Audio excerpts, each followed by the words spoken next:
already tell with the background behind me, today I'm driving in Japan. As an automotive enthusiast, coming to Japan and driving around Japan has always been a dream of mine, and I'm so happy to finally have done that today. In this video, I want to talk a little bit about what it's been like driving in Japan, renting a car, and some of the things you should know if you plan to drive here. I'm Kurleem, this is Japan. Let's jump right into it.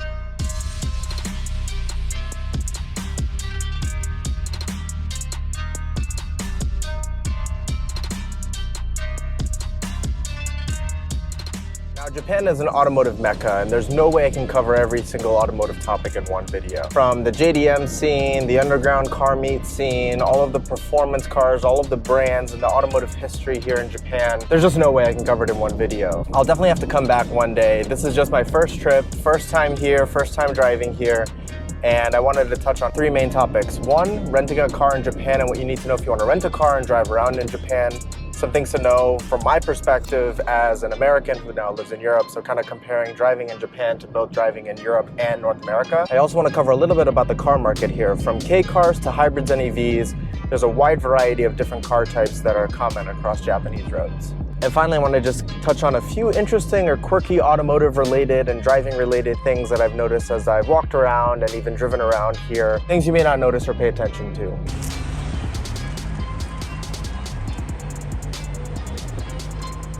So first off, renting a car in Japan and some things you should know about driving here. So, of course, Japan has a great public transport system and the world-famous Shinkansen high-speed trains. Now, these are great to explore urban area to urban area, but when you want to go outside of the urban area and explore off the beaten path, some of the beautiful temples, some of the beautiful waterfalls, or even the scenic mountainside areas like I'm at now, exploring by car is still simply the easiest and most convenient way to do that. Now, I rented this Toyota Corolla Touring from Toyota Rent-A-Car because when in Japan, why not rent from the world's largest auto manufacturer directly? A few things you need to know about renting a car here. First of all, an international driver's license is required. Now, do some research on how to obtain this. I obtained this in the Netherlands, but an international driver's permit is required to drive and rent a car here in Japan.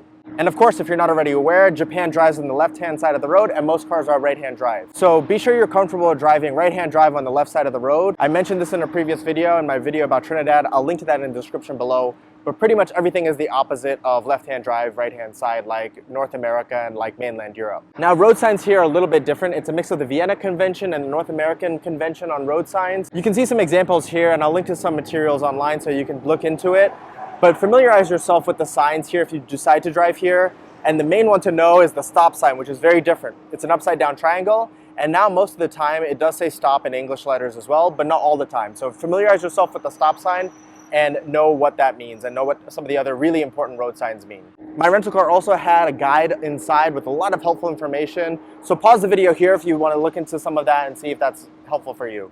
Another important thing to note if you do decide to drive here or rent a car here is the ETC cards. A lot of roads in Japan are tolled roads and they use an electronic toll system, and that's simply the easiest way to pay for tolls. In my case, I rented the ETC card from the rental car company, and that's just been the easiest to manage all of the tolls automated, and I'll be billed for them later. A lot of the roads are ETC only, so it's really important and helpful to have that ETC card. You can also pay by cash and credit card, but I think the easiest way is to just use the ETC system. I've personally found that speed limits have been a little bit confusing on some of the roads in Japan. Now, throughout the cities, it's pretty straightforward, 50 kilometers an hour, 40 or 30 kilometers an hour. On the very, very narrow streets, as you can see here, 30 kilometers or less is really important. But on some of the motorways and expressways, I found it a little bit confusing as to what the speed limits are. My advice, follow the flow of traffic, pay attention to the different posted speed limits, and just pay attention to the drivers around you. Now, on the expressways, one thing that I did notice is that lane discipline wasn't really a thing, and you saw everybody kind of using different lanes. There's no, keep to the left and, keep to the right only when passing. This is something that I noticed even trucks, going all the way into what we would consider the fast lane. So pay attention to that. Now, the expressway systems here, they wind through the city and they have been just super cool, super high up, multiple levels, but it also makes it a little bit confusing. So pay extra close attention to your navigation system. Pay extra close attention to the signs. Again, a lot of the signs have had English letters, which has been super helpful and has also made driving in Japan much more approachable, so thank you, Japan, for that. Pay attention in these roads because the interchanges can be very confusing. There's a lot of different roads that come together, and especially the interchanges going through the city, it can be quite chaotic, so take your time, be patient, be courteous, be respectful to other drivers. Another quick thing to note are traffic lights. They are a little bit different than the ones in North America and Europe. They're horizontal and they have a little bit of a different layout. Now, the arrows indicate when you can go in a certain direction. Even if the light is red, it may have a straight arrow or a right turn arrow. You can proceed in that direction only, but the way the light cycle works is a little bit different, so pay close attention to that. If it's a solid green, that usually means it's free in all different directions to go forward, turn left, turn right, but also pay close attention to pedestrian crossings, especially in cities. There are probably way more things that I can't even cover in this video about driving in Japan. So let me know what you think in the comments below. And also, if you've driven in Japan, what are some other tips you have for people who've never driven here?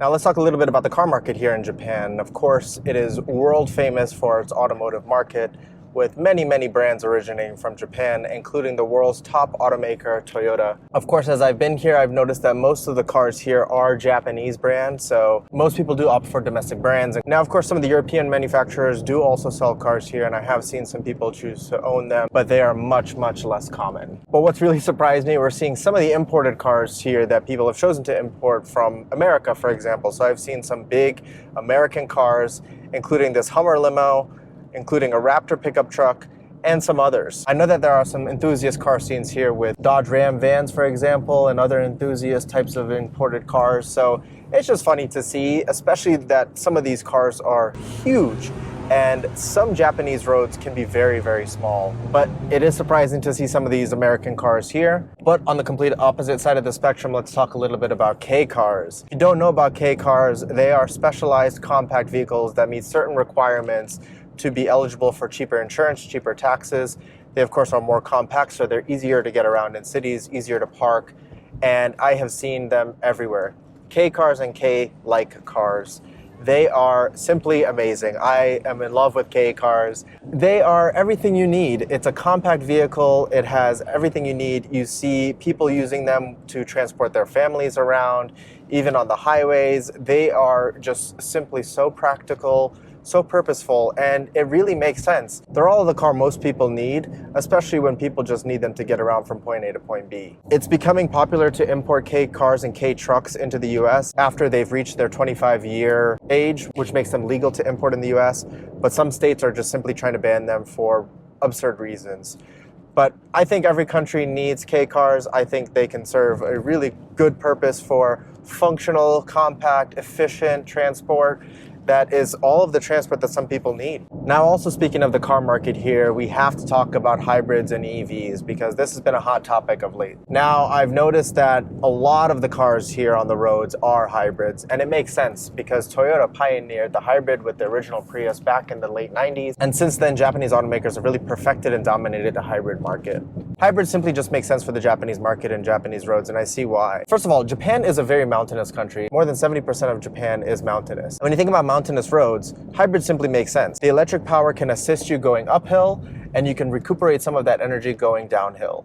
And you can store that energy and use it to make the engine more efficient. While that serves a purpose in great everyday driving in flatlands as well, it especially serves a great purpose in elevated mountainous roads as well. I think hybrids and plug-in hybrids are really the future, and it really makes perfect sense, and I think Japan is really kind of leading the way with this. I do think the lack of EV adoption in Japan is due to the fact that hybrids simply make more sense here. And a lot of the times, the use cases for cars in Japan are actually to go off of the beaten path, kind of like where I'm driving now in this beautiful mountain pass road. There's no EV chargers here, and it doesn't really make sense to have an EV here. And while that may not represent all of the driving situations in Japan, I understand why there's been a hesitation to adopt an EV, and even why some of the Japanese automakers have really shied away from EVs.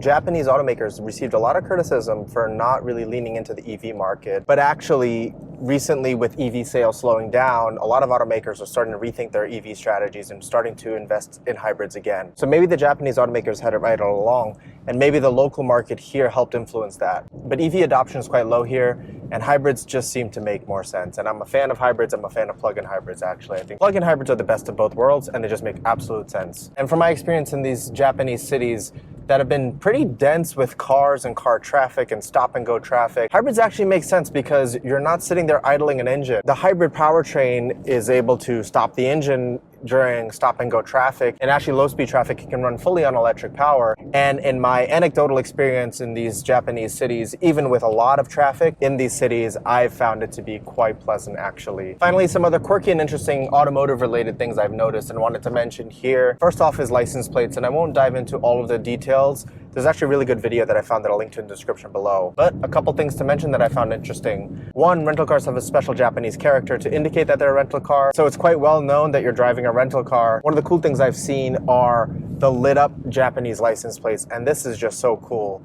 And it's not just normal license plate lights, actually the individual characters on the license plate light up, which is just so cool. Japanese license plates are also similar in size and shape to American style license plates. So personally, I'm not a fan of that, but it seems to work quite well in the design of vehicles here. And for the most part, there's not a lot of personalization with Japanese license plates. Certain numbers are able to be personalized, but for the most part, it's a standard design. There are some special edition designs that I have seen around, but they haven't been super common. But go check out that video I'll link to in the description below, which dives into much more details. Another interesting thing that I found is the use of blue lights. Now, police and other emergency vehicles use red lights for emergency lighting here. So that means the color blue is often used by civilians and other use cases that are non-emergency. Blue lights can actually be used on the front of vehicles. This is strange because in North America and Europe, blue is usually reserved for emergency vehicles. So you cannot have blue lights on the outside of your car. But in Japan, it seems to be quite common, either as daytime running lights, as lights on trucks, as auxiliary lights. So something to note, if you do see blue lights in Japan, it's not an emergency vehicle. It's actually just a regular sort of light. Another interesting thing is the parking situation in certain lots. So first of all, most people tend to reverse park into parking spots, which I love because I'm personally a fan of reverse parking. Let me know in the comments below if you agree. To maneuver into a spot in reverse versus backing out, you just have simply more maneuverability, which is easier in tight parking lots. And I've noticed here, even some parking lots, for example, this one at a rest stop, you almost have to reverse park into the spaces. So that's been pretty cool. And speaking of parking, in cities and other areas where parking enforcement or paid parking, I've noticed these cool parking blocks. Now, the way these work is when you park there, after a certain period of time, the block rises up and basically locks your car in. And it stays like that until you pay for your parking. So when you return to your car, you go to the machine, you pay for your parking, and the block lowers, as you can see in this video I captured here. So that was pretty cool. I think it's a cool way to make sure people pay for parking, and you don't have to deal with a ticket when you enter. It's sort of a little bit automated. But parking meters have been basically digitalized, and you're able to switch them to English really easily. So I found that really helpful. So it's been interesting to sort of see these sort of parking situations with these parking blocks. This just scratches the surface of all the cool automotive things I've noticed in my time here in Japan. Let me know what you think in the comments below. I would love to come back. But what do you think about driving in Japan or the automotive culture here? Let me know in the comments below. Until the next time, thanks so much for watching.